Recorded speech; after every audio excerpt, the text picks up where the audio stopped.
ஆண்டவராகிய இயேசு கிறிஸ்துவின் நாமம் மகிமைப்படுவதாக. இந்த நாளிலும் கூட ஒரு மிஷனரியை அறிந்து கொள்ளலாம். ஸ்டீகன் பால் அவர்கள் 1682 ஆண்டு ஜூலை மாதம் 10ஆம் தேதி ஜெர்மனியில் உள்ள ஃபுல்சீட் என்ற இடத்தில் பர்த்தலமியோ மற்றும் கேத்தரின் அவர்களுக்கு மகனாக பிறந்தார். அவளுடைய தாய் தகப்பன் நல்ல கர்த்தருக்கு பயந்தவர்களாக, கர்த்தரை தேடுகிறவர்களாக வாழ்ந்தாங்க. அவங்க தாயார் பார்த்தீங்கன்னா பிள்ளைகளுக்கு அனுதினமும் வேத தியானம் ரொம்ப முக்கியம் என்பதை கற்றுக் கொடுத்தார்கள். அவங்க தாயார் உடல்நல பாதிக்கப்பட்டவர்களாக படுத்த படுக்கையில் இருக்கும்போது தன்னுடைய பிள்ளைகளை அழைத்து, நான் உங்களுக்கு விலையேற பெற்ற பொக்கிஷத்தை இந்த பூமியில வைத்து போகிறேன். அந்த பொக்கிஷம் என்ன அப்படின்னா வேத வார்த்தைகள் தான். இந்த வேத வசனத்தில் இருக்கிற ஒவ்வொரு வார்த்தைகளிலும் என்னுடைய கண்ணீர் அடங்கி இருக்கு. இந்த வேத வார்த்தைகளை மட்டும் ஒரு நாளும் நீங்க படிக்காம இருக்கவே கூடாது. அதை அதிகமாக நீங்க படிக்கணும். ஜெபத்துல உறுதியாக நீங்க தரித்து நிற்கணும்னு சொல்லி அவர்களிடத்துல சொல்லி அந்த தாயார் மரித்து போயிட்டாங்களாம். அவங்களுடைய தகப்பனார் பார்த்தீங்கன்னா அவர் ஒரு தீ விபத்துல பாதிக்கப்பட்டு அவரும் சிறிது நாட்கள்ல மரித்து போயிட்டாரா. தாய் தகப்பனை இழந்து சிறு வயதிலிருந்தே பார்த்தீங்கன்னா ரொம்ப கஷ்டப்பட்டு வளர்ந்தார். அவருக்கு ஒரு அக்கா இருந்தாங்க. அவங்க அக்காவும் இவரை எல்லாருக்கும் முன்மாதிரியான பிள்ளையாக நம்ம வளரணும்னு சொல்லி இவரை வளர்த்துனாங்க. ஒரு சில நாட்கள்ல அவங்க அக்காவையும் இழந்து போகிற ஒரு சூழ்நிலை உருவானது. ஆனா அவங்க தாயார் சொன்னதான இந்த வேத வசனத்தை அவர் உறுதியாக பிடித்து கொண்டார். ஒவ்வொரு நாளும் வேதத்தை தியானிப்பதிலே அவர் அதிகமாக நேரங்களை செலவிட்டார். ஜெபத்திலே அவர் தரித்து இருந்தார். அதை விடாதபடிக்கு அவங்களுடைய தாயாருடைய கடைசி வார்த்தை அவருடைய உள்ளத்துல ஆழமாக பதிந்த நிமித்தமாக இந்த வேதத்தை அதிகமாக நேசிக்கிறவராக அதை தியானிக்கும் போது பார்த்தீங்கன்னா அவருடைய நண்பர்கள் எல்லாம் அவரை கிண்டல் பண்ணுவாங்க, கேலி செய்வார்கள். அதையெல்லாம் அவர் பொருட்படுத்தாதவராக அவங்க என்ன பேசினாலும் இந்த வேத தியானத்தையும் ஜெபத்தையும் அவர் விடாம பற்றி கொண்டிருந்தார். அவருடைய உடல்நிலை பார்த்தீங்கன்னா சிறு வயதிலிருந்தே ரொம்ப பலவீனமானவராக காணப்பட்டார். அவருடைய பாட புத்தகத்துல கூட ஒரு பகுதியில எழுதி வச்சிருப்பாராம், நான் ஆன்மாவிலும் என்னுடைய சரீரத்திலும் ரொம்ப பலவீனமான ஒரு மாணவன் சொல்லி ஒரு சிலுவையின் முள் என்னை எப்போதும் நெருக்கி கொண்டே இருக்குன்னு சொல்லி எழுதி வச்சிருப்பாராமா. அப்போ இறையியல் கல்லூரியில சேர்ந்து பார்த்தீங்கன்னா அவர் இறையியலை கற்றுக்கொண்டார். அந்த நாட்களிலே அவர் ஆங்கிலம், கிரீக், ஜெர்மன் போன்ற மொழிகளையும் அதிகமாக கற்றுக்கொண்டார். இயேசு என்றாலே யார் என்று அறியாத ஜனங்கள் மத்தியில பார்த்தீங்கன்னா அவர் போய் ஆண்டவராகி இயேசு கிறிஸ்துவின் சுவிசேஷத்தை அறிவிக்கணும்னு சொல்லி அதிகமாக பிரயாசப்பட்டாராம். அவருக்குள்ளாக தேவனுக்கென்று ஊழியம் செய்கிற ஒரு எண்ணம் காணப்பட்டதாம். அப்போ பார்த்தீங்கன்னா டென்மார்க் மன்னர் 4ஆம் ஃப்ரெட்ரிக் டேனிஷ் ஃபிளக் இந்திய கம்பெனியின் காலனிக்கு உட்பட்ட பகுதிகளில் நற்செய்தியை அறிவிக்க வேணும்னு சொல்லி அவர் விரும்பி இதற்காக ஸ்டீகன் பாலையும் அவருடைய நண்பரானிய ஹெட்ரிக் ஃப்ரூட்ஸோ அவரையும் தேர்ந்தெடுத்து இருவரையும் 1705ஆம் ஆண்டு நவம்பர் மாதம் 29ஆம் நாள் இந்தியாவுக்கு அனுப்பப்பட்டார். கடல்வழி பிரயாணமாக அவங்க பிரயாணப்பட்டாங்க. அந்த கடல்வழி பிரயாணத்தில் பார்த்தீங்கன்னா அநேக ஜனங்கள் மரித்து போகும்போது அவங்களுடைய சடலங்களை தூக்கி கடலில் போட்டாங்க. மிகவும் கடுமையான காற்று அலைகளினால அந்த கப்பல் உடைந்து போகக்கூடிய அளவுக்கு சேதமாகாத ஒரு நிலையில அவர்கள் அந்த பிரயாணத்திலே வந்தார்கள். அப்போ அந்த பிரயாணத்தில் பார்த்தீங்கன்னா அவர்கள் விசுவாசத்திலே உறுதியாக இருந்தவர்களாக இயேசு கிறிஸ்துவை அதிகமாக அவர்கள் நம்பி வந்தார்கள். அதனால அவங்க எந்த ஒரு சேதமும் இல்லாதபடிக்கு அவர்கள் தரையிறங்கினாங்க. அப்போ அவங்க 1706ஆம் ஆண்டு ஜூலை மாதம் 9ஆம் நாள் தமிழகத்தின் கடல் பகுதியான தரங்கம்பாடி வந்தடைந்தார்கள். அந்த தரங்கம்பாடியில அவங்க இறங்கும்போது அங்க இவங்க டேனிஷ் மன்னரால் அனுப்பப்பட்டதனால அவருடைய உளவாளிகளாக இருப்பாங்கன்னு சொல்லி 3 நாட்கள் அவர்களை அந்த கப்பலை விட்டு கீழே இறங்கவே விடல. அவர்கள் வரணும்னு சொல்லி அவர்களுக்கு எந்த ஒரு வாசலையுமே திறக்காதபடிக்கு அந்த கவர்னரால அவர்கள் தடை பண்ணப்பட்டார்கள். பின்பு அவரோடு வந்த ஜெர்மனிய வீரர்கள் மூலியமாக பார்த்தீங்கன்னா அவர்கள் இந்த நம்ம தேசத்துக்கு ஊழியத்திற்காக வந்திருக்காங்கன்னு சொல்லி அவர்கள் மறுபடியுமாக அழைக்கப்பட்டு அவர்கள் அந்த கப்பலில் இருந்து அவர்கள் வெளியே கொண்டு வந்தாங்க. அந்த கவர்னரை சந்திக்கவும் பார்த்தீங்கன்னா அந்த கவர்னர் சரியான நேரத்தை அவருக்கு கொடுக்கவில்லை. பல மணி நேரங்கள் காத்திருந்து அவரை சந்திக்க வேண்டிய ஒரு சூழல் ஏற்பட்டது. இதையெல்லாம் அவர் பொருட்படுத்தாதபடிக்கு ஆண்டவருக்காக நம்ம ஊழியம் செய்ய வந்திருக்கோம்னு சொல்லி அவர் எல்லாவற்றையும் சகித்து கொண்டவராக நம்ம தேசத்திற்கு வந்து இறங்கி இருக்கார். அப்போ பார்த்தீங்கன்னா அந்த இடத்துல அவங்களுக்கு ஜெர்மானிய மக்கள் அவங்களுக்கு ஒத்துழைப்பு கொடுத்தாங்க. அவர் வந்து பார்த்தீங்கன்னா உடனே சுவிசேஷ பணியை செய்ய ஆரம்பித்தார். அப்போ பார்த்தீங்கன்னா அவருக்கு தமிழ் மொழி தெரியாது. அந்த சூழல்ல இங்க இருக்க ஜனங்களுக்கு தமிழ் மொழியில நாம தமிழ் மொழியை கற்றுந்தா மாத்திரம்தான் நாம இந்த ஜனங்களுக்கு சுவிசேஷத்தை அறிவிக்க முடியும்னு சொல்லி அவர் பிரயாசப்பட்டவராக தமிழ் மொழியை கற்றுக்கொள்ள அவர் அநேக இடங்களிலே போய் பிரயாசப்பட்டார். அப்போ வந்து ஒருத்தர் வந்து இவர் போய் கேட்குறாரு, எனக்கு தமிழ் மொழியை கற்றுக் கொடுங்கன்னு சொல்லி. அப்போ அவர் சொன்னாராமா, உன்னோட கண்களிலே அதிகமான பரிசுத்தத்தை நான் பார்க்கிறேன். நான் உங்களுக்கு இந்த தமிழ் மொழியை சொல்லி கொடுத்தா நீங்கள் ஆண்டவராக இயேசு கிறிஸ்துவை குறித்து எனக்கு சொல்லுவீங்க. எனக்கு அது பிடிக்காது, அதனால நான் வந்து உங்களுக்கு சொல்லி கொடுக்க மாட்டேன்னு சொல்லி சொன்னாராம். அப்போ இவர் பார்த்தீங்கன்னா அதையெல்லாம் பெரிதாக எடுத்துக்கொள்ளாதபடிக்கு அந்த இடத்துல ஒரு புலவர் இடத்துல போய் தமிழை கற்றுக்கொண்டாராம். மாணவர்கள் எப்படியாக அவர்கள் கல்வியெல்லாம் மண்ணு தரையில எழுதி கற்றுக்கொண்டது போல இவரும் மாணவர்களோடு இணைந்து கீழே மண் தரையில அமர்ந்து அந்த மண்ணிலே எழுதி தமிழ் வார்த்தைகளை கற்றுக்கொண்டாராமா. 5000 தமிழ் வார்த்தைகளை தேர்வு செய்து அவர் மனப்பாடம் செய்திருக்கிறார். கடற்கரை மணலிலே எழுதி எழுதி பார்த்தீங்கன்னா தமிழ் எழுத்துக்களை எழுதி பழகினார். தமிழ் இலக்கண இலக்கியங்களை எல்லாம் முறையாக கற்றுக்கொண்டாராமா. தமிழர்கள் பேசுகிற தமிழ் வார்த்தையை போல நல்ல உச்சரிப்போடு தமிழ் வார்த்தைகளை பேச அவர் கற்றுக்கொண்டார். அந்நாட்களில் பார்த்தீங்கன்னா திண்ணை பள்ளிக்கூடத்தில் சில மாணவர்களே படித்தார்கள். ஆதரவற்ற விடுதியையும் ஐரோப்பிய வீடுகளில் தோட்டங்களில் வேலை செய்கிற ஏழை மக்களுக்காக ஒரு பள்ளிக்கூடத்தையும் இவர் தொடங்கி இருக்கிறார். மாணவர்களுக்கு இலவச கல்வி, உணவு, உடை, உறைவிடம் அனைத்தையும் கொடுத்து தமிழ் மொழியும் கல்வியும் கற்க அவளுக்கு உதவி செய்தார். முதல்ல நம்மளுடைய தேசத்துல பெண் கல்வி கொண்டு வந்தவர் சீகன் பால் அவர்கள். இவர்கள் மூலியமா தான் பெண்கள் அதிகமாக படிக்கும்படியான வாசல்கள் திறக்கப்பட்டது. மாணவர்களுக்கு சீருடைகளை அறிமுகப்படுத்தினவரும் இவர்தான்.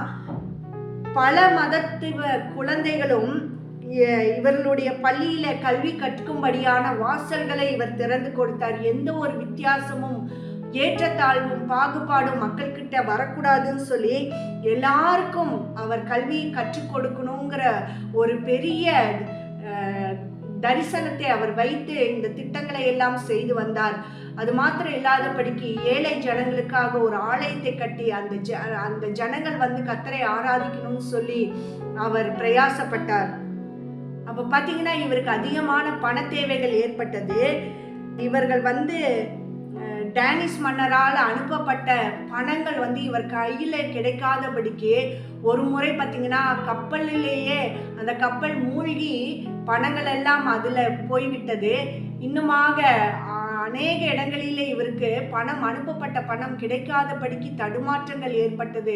ஆனால் எந்த சூழ்நிலையே அவர் விசுவாசத்திலே உறுதியாக நின்று எல்லா காரியத்திலும் கர்த்தரையே சார்ந்து நின்று தன்னுடைய சுவிசேஷ பணியை அவர் சிறப்பாக செய்து முடித்தாராமாங்க. அப்போ பார்த்தீங்கன்னா புத்தகங்கள், பாடல் புத்தகங்கள் இவைகளை எல்லாம் எடுத்து நூலகத்தில் அச்சிடும்படியாக அவர் பிரயாசப்பட்டார்.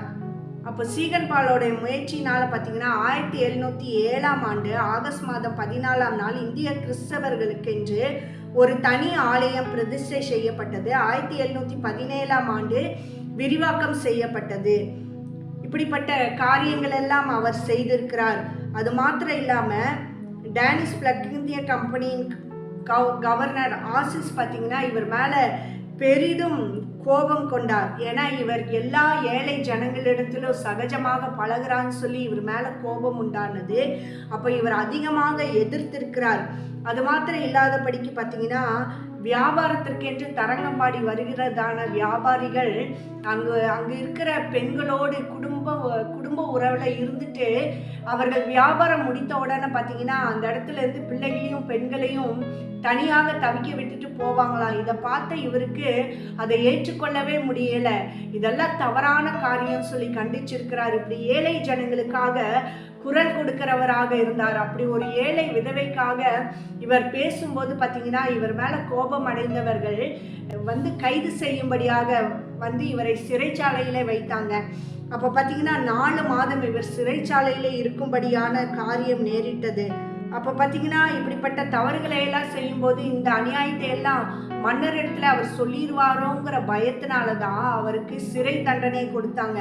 4 மாதம் அவர் சிறையில இருந்தார். அந்த சிறையிலையும் பார்த்தீங்கன்னா ஜெர்மானிய வீரர்கள் மூலியமாக ஜன்னல் வழியா அவருக்கு காகிதம் பேனா மை கொடுக்கப்பட்டது. அந்த இடத்துல சிறைச்சாலையிலிருந்து 2 புத்தகங்களை அவர் எழுதினார். 1708ஆம் ஆண்டு அக்டோபர் மாதம் 17ஆம் நாள் புதிய ஏற்பாட்டை தமிழில் மொழிபெயர்க்க துவங்கினார். அவர் தமிழில் மொழிபெயர்க்க அவருக்கு புதிதாக இருந்ததினால அவர் யாரும் வேதாகமத்தை தமிழ்ல மொழிபெயர்க்காததுனால அந்த வேதத்தின் பல வார்த்தைகளுக்காக அவர் சரியான பதங்களை தேடி கண்டுபிடிக்கும்படியாக அது அவருக்கு பெரிய சவாலான காரியமாக காணப்பட்டது. அப்போ பார்த்தீங்கன்னா கத்தோலிக்க சபையார் அவங்க ஏற்கனவே அவர்களுடைய தமிழ் ஆராதனை முறை சில பதங்களை அவர் அதை எடுத்து மொழிபெயர்க்கும்படியாக பயன்படுத்தினார். அது மாத்திரம் இல்லாதபடிக்கு கிரேக்கர் புதிய ஏற்பாடு மார்ட்டின் லூத்தரின் ஜெர்மானிய மொழி பெயர்ப்பு முதலான அவைகளை கொண்டு இவர் மொழிபெயர்க்க அந்த வார்த்தைகளை எல்லாம் இவர் பயன்படுத்த உதவியாக இருந்தது. இந்திய சரித்திரத்திலேயே பார்த்தீங்கன்னா முதலில் உருவாக்கப்பட்ட புதிய ஏற்பாட்டை அச்சேற்ற அநேக தடைகள் ஏற்பட்டது. அப்போ SPCK என்ற அமைப்பு பார்த்தீங்கன்னா அச்சு எந்திரமும் ஜெர்மன் நாட்டு நண்பர்கள் அச்சு எழுத்துக்களும் கொடுத்து உதவினார்கள். ஆனால் அவற்றை கொண்டு கப்பல் பார்த்தீங்கன்னா பிரெஞ்சு படைகளால் கைப்பற்றப்பட்டு அவை சென்னை நகர கவர்னரால் மீட்கப்பட்டு அச்சு எந்திரம் இயக்க அனுப்பப்பட்ட யோனாவி என்ற ஜெர்மன் நாட்டு நிபுணர் பார்த்தீங்கன்னா அவர் விஷ காய்ச்சலினாலே கப்பலிலேயே மரித்து போகக்கூடிய ஒரு சூழ்நிலை. மறுபடியுமாக அதை அச்சேற்ற ஆட்களை எல்லாம் கண்டுபிடித்து அவர்கள் அச்சேற்றும்படியாக வேலை செய்தார்கள். அப்போ ஜெர்மனியிலேருந்து வந்த எழுத்துக்கள் பெரிதாக இருந்ததினால காகித பற்றாக்குறை ஏற்பட்டதனால ஒரு காகித ஆலையும் இவர் உருவாக்கினார். அந்த காகித ஆலயத்தின் மூலியமாக பார்த்தீங்கன்னா மறுபடியுமாக அச்சிடும்படியாக அவர்களுக்கு அநேக வாசல்கள் திறக்கப்பட்டது. இவருடைய கடின உழைப்புக்கு பின்னாடி பார்த்தீங்கன்னா 1715ஆம் ஆண்டு ஜூலை மாதம் 15ஆம் நாள் புதிய ஏற்பாடு அச்சடிக்கப்பட்டு வெளிவந்தது. இப்படிப்பட்ட பிரயாசங்களுக்கு பின்புதாங்க நமக்கு இந்த பரிசுத்த வேதாகமம் கிடைக்கப்பட்டிருக்கிறது. 10 வருடங்களாக அவர் இந்த தரங்கம்பாடியிலேயே இருந்து அவர் இந்த வேலைகளை எல்லாம் செய்து முடித்து அவர் ஜெர்மனிக்கு மறுபடியுமாக திரும்பி சென்றார். அங்கு சென்று பார்த்தீங்கன்னா அவர் மலையப்பா என்ற ஒரு இளைஞரை அவரோடு கூட அழைத்து சென்றார். அப்போ கடல் பிரயாணத்தில் பார்த்தீங்கன்னா மலையப்பனுடைய உதவியினால பழைய ஏற்பாடு யோசுவா வரையிலுமாக அவர் மொழிபெயர்த்திருந்தார். அப்புறம் ஆகஸ்ட் மாதம் 1716ஆம் ஆண்டு ஆகஸ்ட்ல பார்த்தீங்கன்னா அவர் ஒரு மகளை திருமணம் செய்து மரியா பாரதி என்ற ஒரு பெண்ணை திருமணம் செய்து அவர் திரும்பவுமாக நம்ம தேசத்துக்கு வந்தார். மறுபடியுமாக தன்னுடைய ஊழியத்தை அவர் நிறைவேற்றினார். அப்போ பார்த்தீங்கன்னா அவருக்கு உடல்நிலை ரொம்ப மோசமானது. அவருடைய திருமண வாழ்க்கை ஒரு 3 ஆண்டு காலம்தான். அவருக்கு குழந்தைகள் பிறந்தார்கள். ஆனால் பார்த்தீங்கன்னா அவருக்கு தீராத வயிற்று வலி, இன்னுமாக ஆஸ்துமா நோய், அந்த டேனிஷ் மன்னர்களால் ஏற்பட்டதான நெருக்கடிகள், இப்படிப்பட்ட சூழ்நிலையினால தன்னுடைய 37வது வயதிலேயே அவர் மரித்து விட்டார். அந்த மரித்து போன சூழ்நிலையிலும் பார்த்தீங்கன்னா அவர்களுடைய மனைவி அவர் செய்த பணியை தொடர்ந்து அவர்கள் செய்தார்கள். அவர்களும் சோர்ந்து போகவே இல்லை. கர்த்தர் சீகன் பால் மேல வைத்த தரிசனத்தை பார்த்தீங்கன்னா முடியும் வரையிலுமாக அவர் அந்த இலக்கை உறுதியாக பிடித்தவராக தன்னுடைய தரிசன திட்டத்தை சரியாக செய்து முடித்திருக்கிறாருங்க. அவருடைய சரீரத்தில் எவ்வளவோ பலவீனங்கள் வந்த போதிலும் அவர் அதையெல்லாம் பொருட்படுத்தாதபடிக்கு கர்த்தர் தன்னை அழைத்த நோக்கத்தை இந்த இந்திய தேசத்துல இந்திய மக்களுக்கெல்லாம் இந்த வேதாகமம் தமிழ்ல கிடைக்கும்படியாக அவர் அநேக பிரயாசப்பட்டு இருக்கிறாருங்க. வேதத்துல கூட ஒரு வார்த்தை இருக்கு, உம்முடைய வேதம் எனக்கு மனமகிழ்ச்சியா இல்லாதிருந்தால் நான் துக்கத்திலே அழிந்து போயிருப்பேன்னு சொல்லி. இந்த வேத வசனம் மாத்திரம் நம்ம கரத்துல கிடைக்கலன்னா நம்ம வாழ்க்கையில வந்த துக்கங்கள் பாடுகள் எல்லாவற்றிலும் நம்ம மடிந்து போயிருப்போங்க. இவர் தரங்கம்பாடிக்கு சீகன்பால் மூலியமாக கர்த்தர் இந்த வேதாகமத்தை தமிழிலே மொழிபெயர்த்து நம்ம கரங்களிலே கிடைக்கும்படியாக கிருபை செய்திருக்கிறார். அவர் பார்த்தீங்கன்னா கிட்டத்தட்ட 300 ஆண்டுகளுக்கு முன்பதாக பட்ட பிரயாசத்தின் நிமித்தமாக இன்னைக்கு நம்ம கரங்களிலே வேதாகமங்கள் இருக்கு, நம்ம வீடுகளிலே வேதாகமங்கள் இருக்கு. வேதத்துல கூட சங்கீதக்காரனாகிய தாவீது சொல்றாரு, 119வது சங்கீதம் 97வது வசனம், உமது வேதத்தில் நான் எவ்வளவு பிரியமாய் இருக்கிறேன், நாள் முழுதும் அது என் தியானம். நாள் முழுதும் நமது வேதத்தை தியானமாக நாம படிக்கிறோமா? அதை நாம் சரியாக பயன்படுத்துகிறோமா? வேதத்தின் மேலே நம்ம பிரியமுள்ளவர்களாக இருக்கிறோமா? நம்ம பிள்ளைகளுக்கு கற்றுக் கொடுக்கிறவர்களாக இருக்கிறோமா? இதையெல்லாம் நம்ம ஆராய்ந்து பார்க்கணும். ஏன்னா நமக்காக மிஷனரிகள் தங்கள் வாழ்க்கையே அவர்கள் கோதுமை மணிகளாக விதைத்து சென்றிருக்கிறாங்க. ஏன்னா அறியாத எல்லா ஜனங்களும் ஆண்டவராகிய இயேசு கிறிஸ்துவின் அறிவுக்குள்ளாக வரணும்.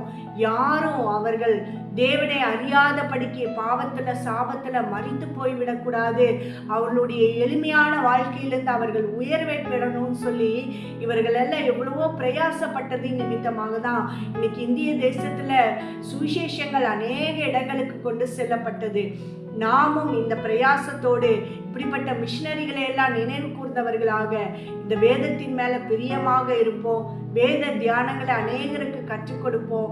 அறியாமையில் இருக்கிற ஜனங்களை எல்லாம் கர்த்தருடைய அறிவுக்குள்ளாக கொண்டு வர நாம பிரயாசப்படுவோம். இந்த வார்த்தையின்படியாக கர்த்தர் இப்படிப்பட்ட மிஷனரிகளை பயன்படுத்தியதன் போல நம்மையும் பயன்படுத்த அவர் கிருபை வைத்திருக்கிறார். அவருடைய கிருபைகளை எண்ணினவர்களாக நாம் இந்த நாளிலே அர்ப்பணிக்கலாமா? இந்த மிஷனரிகளுக்காக நம்ம நன்றி செலுத்தலாமா? இவர்களை எல்லாம் ஒவ்வொரு நாளும் நாம் நினைவு கூர்ந்த ஆண்டவருக்கு நன்றி செலுத்த கடமைப்பட்டிருக்கோங்க. இந்த நாளிலே கர்த்தர் இந்த மிஷனரியை அறிந்து கொள்ள உதவி செய்தார். கர்த்தருக்கே மகிமை உண்டாவதாக. God bless you.